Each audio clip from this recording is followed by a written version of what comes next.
ఇప్పుడు కథ చెప్పుకుందాం. ఈ కథ నేను రాసిందే. అఖిల్, జ్యోతి అనే ఇద్దరు పిల్లలకు వాళ్ళ అమ్మమ్మ మంగమ్మ అంటే చాలా ఇష్టం.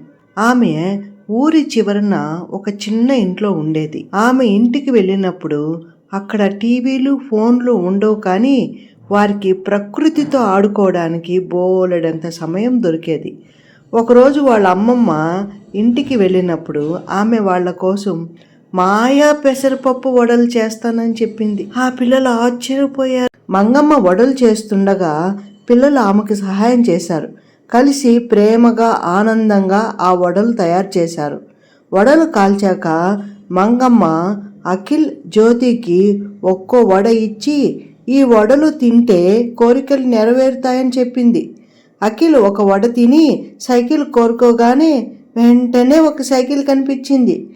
జ్యోతి బొమ్మ కోరుకోగానే ఒక బొమ్మ ఆమె చేతిలో ప్రత్యక్షమైంది. ఇద్దరు చాలా సంతోషపడ్డారు. మరుసటి రోజు పిల్లలు మళ్ళీ మాయా వడల కోసం అమ్మమ్మ దగ్గరికి వెళ్ళారు.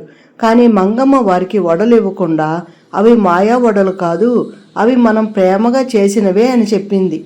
మనం కలిసి ఆనందంగా ఉన్నప్పుడు మన కోరికలన్నీ నిజమవుతాయి అని చెప్పింది. ఆ రోజు నుంచి అఖిల్, జ్యోతి ఏ పని చేసినా కలిసి ప్రేమతో చేయడం మొదలుపెట్టారు.